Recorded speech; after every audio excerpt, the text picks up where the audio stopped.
permulaan perkara, permulaan setiap perkara itu melihat, itu adalah cermin daripada akhirnya perkara itu. Dalam hikmah keempat dijelaskan arih nafsaka minat tadbir. Istirahatkan dirimu minat tadbir, dari perencanaan atau pengaturan. Fama qoma bihi ghairuka ankala takum bihi li nafsik. Dari setiap perkara yang telah dijamin oleh Allah. Ada dua makom, ada makom tajrid, ada makom kasab, ada muktasibin, ada mutajaridin. Nah, kalau makom kita muktasibin, makom kasab, maka jangan pernah tinggalkan usaha. Jadi jangan pernah berpikir bahwa usaha itu penghalang antara dirimu dengan Allah. Selagi dia tidak membuatmu lalai dengan Allah, maka dia bukan penghalang. Ingat, dunia itu apapun yang menghalangimu dengan Allah, bukan pekerjaan. Dunia ini bukan kendaraan, dunia ini bukan perhiasan, tapi dunia adalah apapun yang menghalangimu dengan Allah.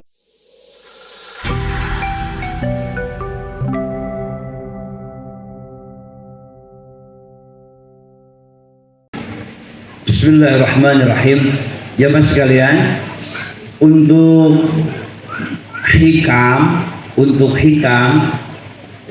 ini hikmah-hikmahnya sudah alhamdulillah sudah selesai. Di penghujung kitab hikam ini karya dari Syekh Ahmad bin Muhammad bin As-Sakandari, beliau menutup dengan surat-surat beliau yang dikirimkan buat sahabat-sahabatnya. Lain surat cinta jeung bogoh lain. Di penghujung kitab ini musannif menulis beberapa materi-materi yang dikirimkan buat sahabat-sahabatnya, dicantumkan di dalam akhir daripada kitab hikam ini. Dan nanti di penghujung daripada hikam ini ada doa-doa beliau yang selalu beliau panjatkan kepada Allah, juga ditulis oleh pengarang kitab hikam di penghujung kitab hikam ini. Nanti Bapak kalau mau mendawamkan doa-doa yang sering dibaca oleh Syekh Muhammad Ibn As-Sakandari, mangga. Tapi nu jelas doa beliau nu ngentar rezeki, kaitan dengan akhirat terus. Wa qala radhiyallahu an Ibnu As-Sakandari, Syekh Ibnu As-Sakandari radhiyallahu an mimma katabahu li ba'di ikhwanihi, dari karya tangannya beliau menuliskan buat sahabat-sahabatnya. Di antaranya wa hasilu hadzal kitab annahu yatadhammanu halas salik fi awal idai safari ila intiahi wa husuli fi mustaqarihi. Kata Syekh Ibnu As-Sakandari, kesimpulan daripada kitab ini yaitu kitab hikam, bahwasanya dalam kitab hikam itu terkandung kondisi bagaimana menjelaskan seorang salik, seorang yang sedang suluk kepada Allah, menjelaskan tentang seorang salik, bagaimana permulaan perjalanannya menuju Allah. Itu dalam kitab hikam itu dimuat. Kemudian kitab hikam ini juga menerangkan atau memuat wa dzikru adabi suluk, tata krama orang yang mau menuju kepada Allah, etikanya dalam kitab ini pun dikaji. Amma ba'd, fa inna bidayatil umur muhalatun nihayah yadharu fiha alun nihayah. Kata beliau, sesungguhnya permulaan perkara, permulaan setiap perkara itu melihat itu adalah cermin daripada akhirnya perkara itu. Setiap permulaan perkara nih kita ngaji. Kalau awalnya sudah baik, itu cerminan, insya Allah akhirnya pun akan baik. Berarti bisa gini juga. Makanya segala sesuatu amal soleh kita, menolong orang, dakwah dan lain sebagainya, yang jadi patok, yang jadi tolok ukur itu ketika memulainya. Kalau memulainya sudah bernuansakan keindahan dan kebaikan, insya Allah ujungnya pun akan baik. Dalam satu makalah dikatakan al-amru bi'tibari awali. Segala permulaan itu, segala perkara itu dilihat dari awal perkaranya. Kalau awal perkaranya itu sudah bagus, insya Allah ujungnya pun bagus. Tapi lamun perkara awal lagi geus ruyut, geus ribet, ya biasanya ujungnya sok ribet. Di sini dikatakan fa innal bidayatil umur mujallatil nihayah. Maka sesungguhnya setiap perkara itu awal itu menjadi tolok ukur bagaimana akhirnya daripada perkara itu.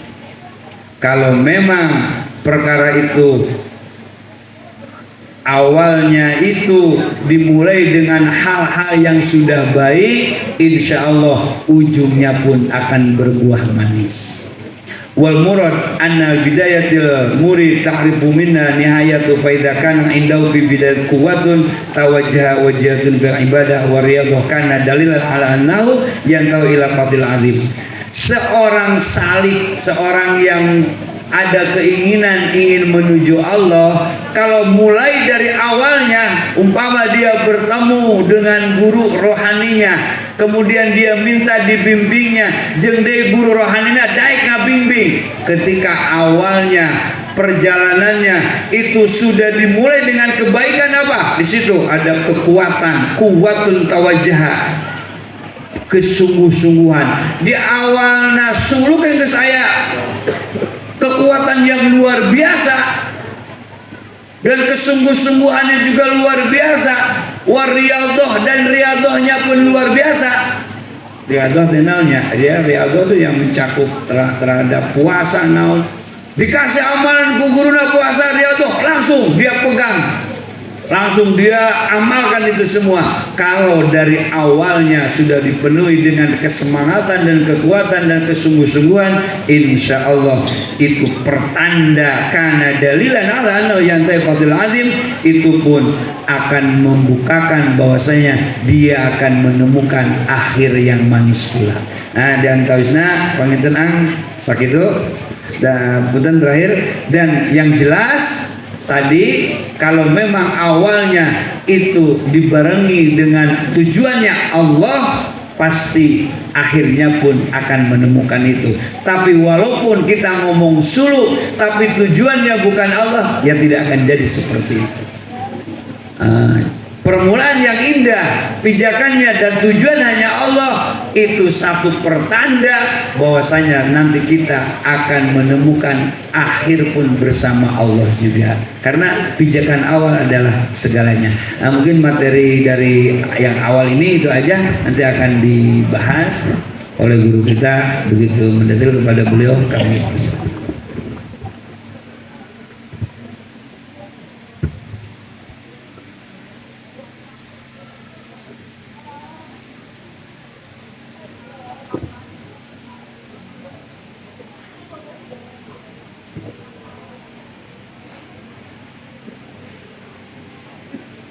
Assalamualaikum warahmatullahi wabarakatuh.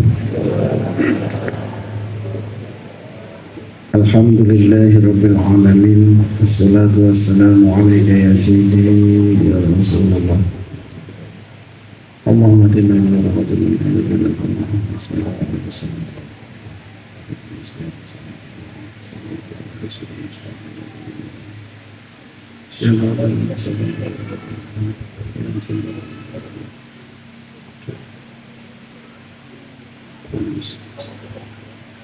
khususnya di Palestina khususnya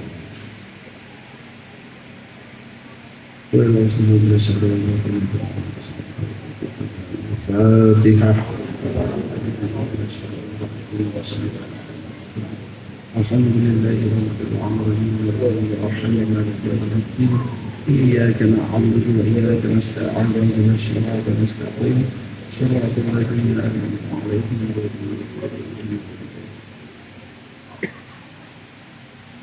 'alaihim. Sebelumnya mohon maaf, kemungkinan malam ini Ang tidak ngaji dulu karena waktu sudah menunjukkan jam 23.17, terus jam 12 Ang harus berangkat ke bandara karena insya Allah mau ada acara ke luar pulau. Pesawatnya jam 3.30, jadi jam 12 dari sini sudah harus OTW. Oke, tungguan weh. Jadi ini kalau ngaji bahas ini waktunya nggak bakal cukup. Ya, sekali lagi mohon maaf. Terus alhamdulillah puji syukur kehadirat Allah atas segala limpahan nikmat dan karunia-Nya, sehingga malam ini kita telah sampai di penghujung kitab Al-Hikam. 5 tahun kurang lebih ya Gus. 5 tahun kita ngaji kitab Al-Hikam ini,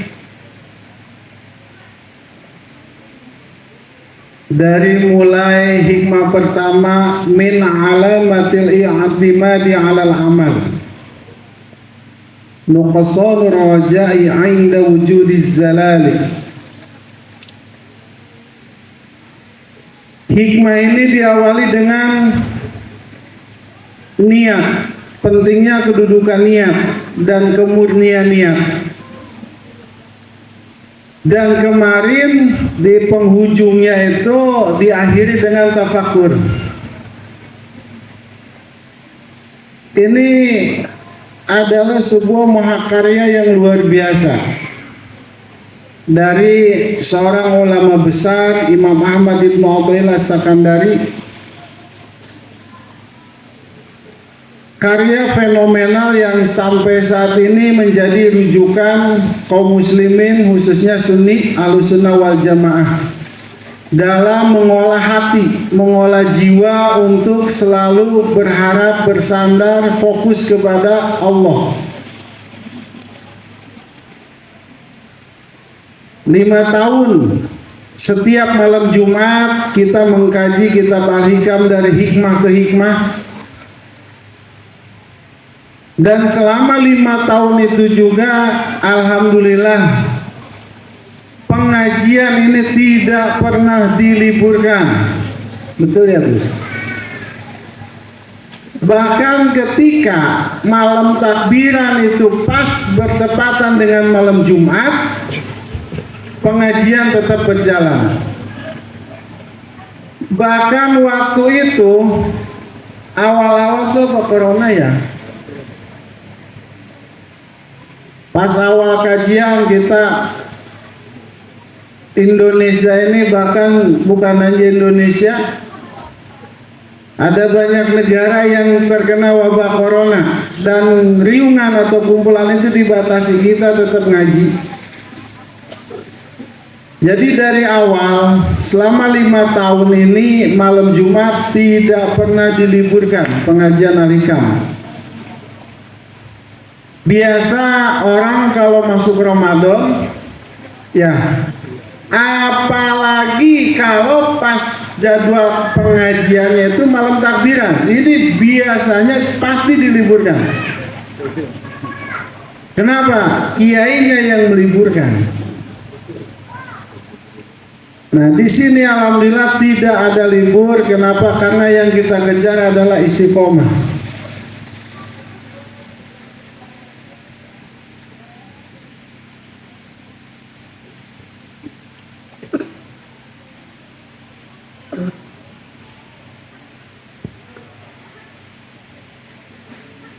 Maka dari itu, alhamdulillah patut kita syukuri atas karunia yang besar ini.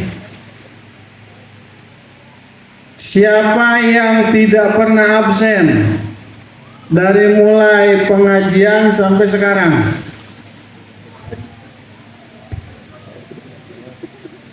Buya, dari mulai ngaji di sini malam Jumat tidak pernah absen.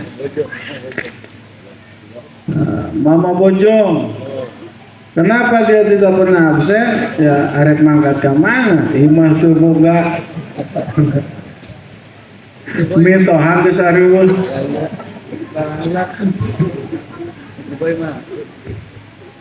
Bapak Ciboy, alhamdulillah banyak yang istiqomah bahkan tidak pernah absen pengajian malam Jumat.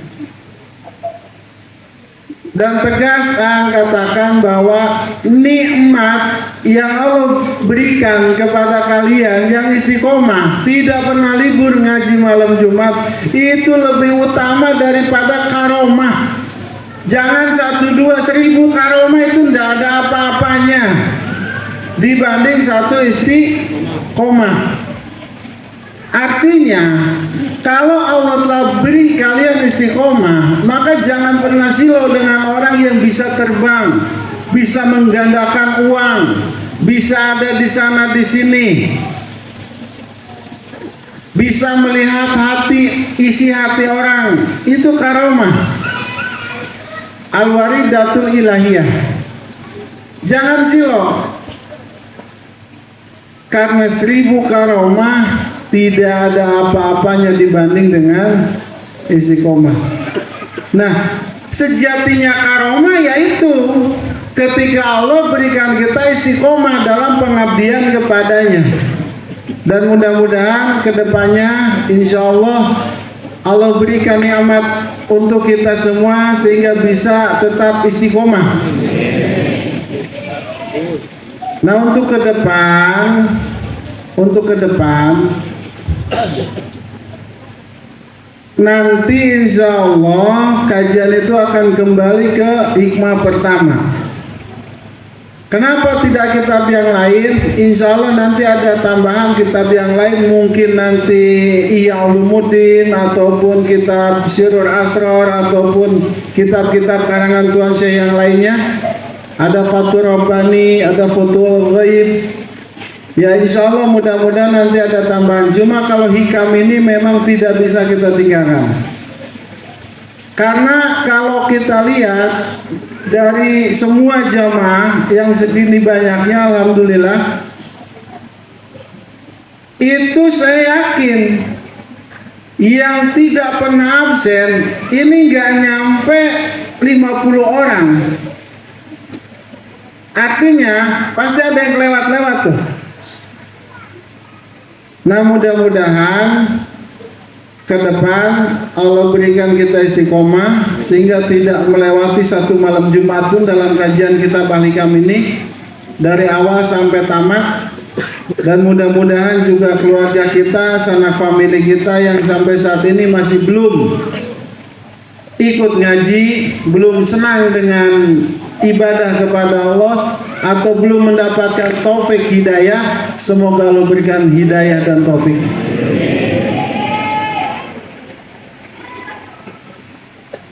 Aku udah bilang kepada Gus Ahmad dan beberapa pengurus Majelis Allah, insya Allah nanti kita adakan syukuran.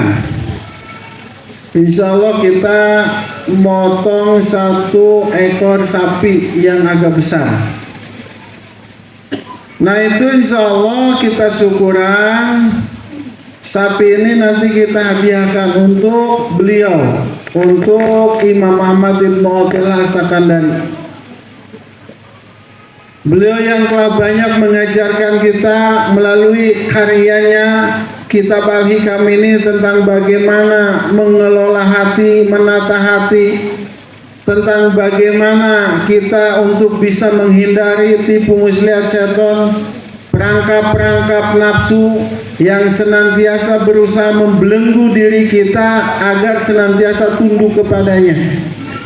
Beliau yang mengajarkan kita melalui kitabnya Al-Hikam untuk selalu tawadu, untuk selalu rendah hati, sehingga tidak ada sedikit pun kesombongan, pengakuan atas setiap kebaikan yang telah kita lakukan.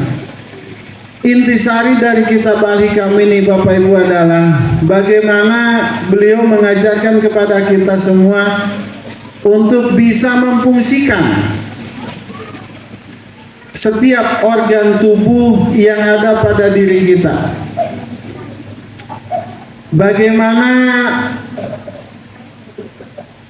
akal itu harus berfungsi sebagaimana mestinya. Bagaimana hati ini harus berfungsi sebagaimana mestinya. Dalam hikmah keempat dijelaskan arih nafsaka minat tadbir. Istirahatkan dirimu minat tadbir, dari perencanaan atau pengaturan. Fama qoma bihi ghairuka ankala takum bihi li nafsik. Dari setiap perkara yang telah dijamin oleh Allah. Nah, ini adalah salah satu wejangan beliau atau nasihat beliau, bahwa kalau kita berbicara tentang ikhtiar, maka harus, bahkan wajib kita optimalkan. Ini yang tadi Anda katakan, intisari dari kitab Al-Hikam ini adalah memisahkan apa fungsi raga, apa fungsi jiwa, fungsi hati, fungsi rasa. Karena kalau urusan syariat ini kan urusannya raga, urusan tarekat ini urusannya hati, urusan hakikat ini urusan jiwa. Nah, ma'rifat ini urusannya rasa. Nah, di sini dijelaskan, diajarkan kepada kita bagaimana kita memisahkan empat ini dan kemudian berusaha untuk menjalankan sebagaimana mestinya. Nah, sehingga nanti tidak keliru. Karena banyak sekali orang yang begitu dia hijrah, begitu dia belajar agama, ingin fokus beribadah kepada Allah, sampai akhirnya pekerjaannya dia tinggalkan. Pekerjaannya dia tinggalkan, kemudian dia sibuk beribadah kepada Allah dengan cara sholat, qiyamul lail, duha dan lain sebagainya. Nah, akan tetapi dia tidak paham di mana posisi dia, di mana makom dia. Contoh gini, ada orang yang tadinya pengusaha, dia bekerja. Dari hasil bekerja itu, dia bisa memenuhi atau mencukupi setiap keperluan keluarganya. Akan tetapi, begitu dia mendapat hidayah atau mendapat taufik dari Allah, kemudian dia berpikir bahwa ini adalah sesuatu yang mengganggu urusan dia dengan Allah. Dianggap bekerja itu urusan dunia, akhirnya dia tinggalkan. Ini ada kejadian seperti ini. Dulu waktu ngisi kajian di Bekasi Kota, tepatnya di Kampung Ceger, ada satu orang tua, bapak-bapak, beliau menceritakan perjalanan spiritualnya dengan penuh rasa bangga. Alhamdulillah guru, saya sekarang udah bisa fokus ibadah kepada Allah, enggak ngurusin lagi usaha, enggak ngurus lagi jualan. Perasaan hidup enak, adem, nyaman, tentram. Bapak punya keluarga? Punya guru. Terus resiko sehari-hari Bapak di mana? Keluarga. Ya, alhamdulillah saya yakin dengan Allah, ya Allah cukupi semuanya. Walau kadang-kadang ya ada juga syaratnya guru. Nanti. Ini ada sesuatu yang keliru nih, Pak. Namanya Pak Wahyu.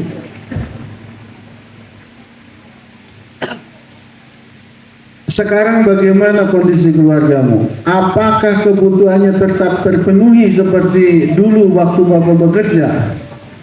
Nah, ini dia masalahnya guru. Jadi ya istri ini kadang-kadang sewot juga karena saya udah nggak punya penghasilan. Nah, doain aja guru biar istri saya sabar. Bukan istrimu yang harus sabar, lu yang harus mikir.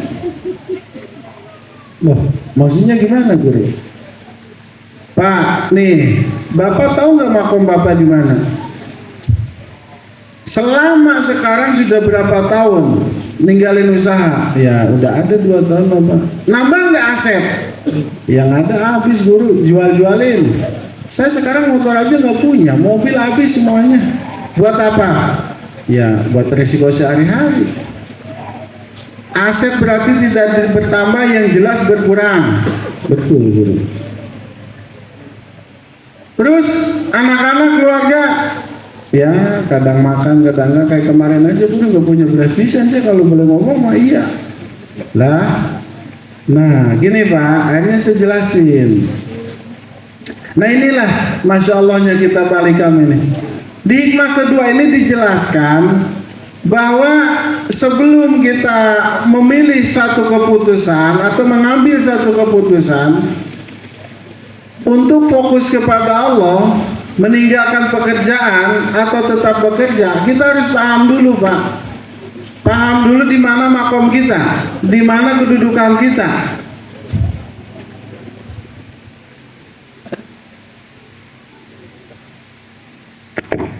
Kalau tidak paham, nah ini yang jadinya nanti jadi rancu nih.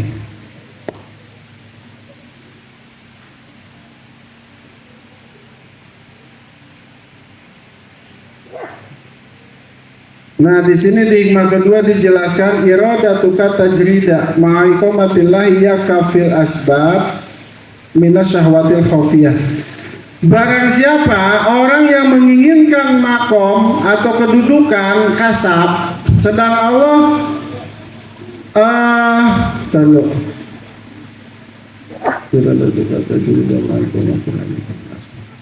di sini dijelaskan bahwa ada 2 makom intina we yang mau dikaji lila dewagus.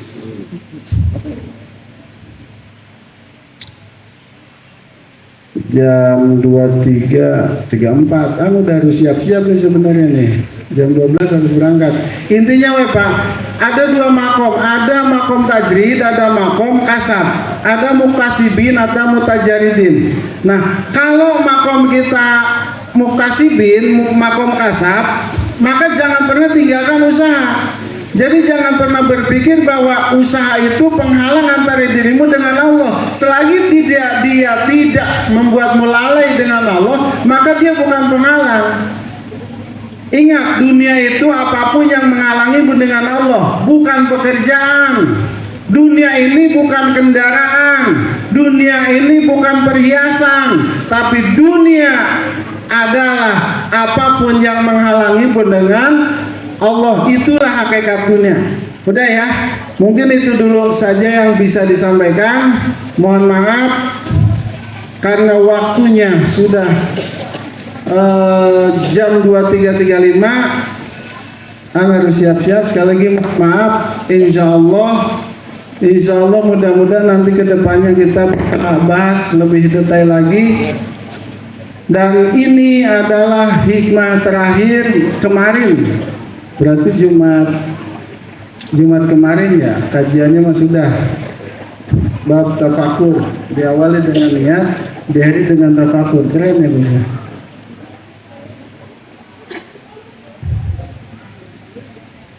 Baik Bapak Ibu yang dirahmati Allah, insya Allah kita nanti akan syukuran sebagaimana dengan apa yang sudah kita cita-citakan atau yang sudah menjadi niat Aan dan Gus Ahmad. Beres tamat kita balikan, kita syukuran, kita motong sapi 1 ekor. Untuk apa? Ya untuk makan bersama jemaah itu. Nah, untuk waktunya mungkin nanti kita musyawarahkan lagi. Kang, bagaimana kalau kita mau ikut nih, mau ikut nambahin buat beli sapinya, silakan. Nanti itu langsung aja ke Gus Ahmad. Kalaupun nggak ada yang mau ikut nambahin buat beli sapi, enggak apa-apa. Insya Allah Ang beli sendiri sama Gus Ahmad. Kalau ada yang mau, silakan nanti ke Gus Ahmad. Kita belanja bareng-bareng. Mudah-mudahan sapinya gede, Gus. Supaya lebih besar lagi manfaatnya, lebih banyak lagi perut yang kenyang. Insya Allah kita makan bersama nanti syukuran. Ini bagi Aang adalah suatu karunia yang besar. Dan insya Allah mulai kajian berikutnya untuk kita balikan, Aang bebaskan. Yang mau video live streaming silahkan. Kalau sekarang kemarin Aang larang. Kenapa? Saya nggak berani ngisi kajian hikam sebelum tamat, kemudian mengulang lagi, terus kemudian di-share.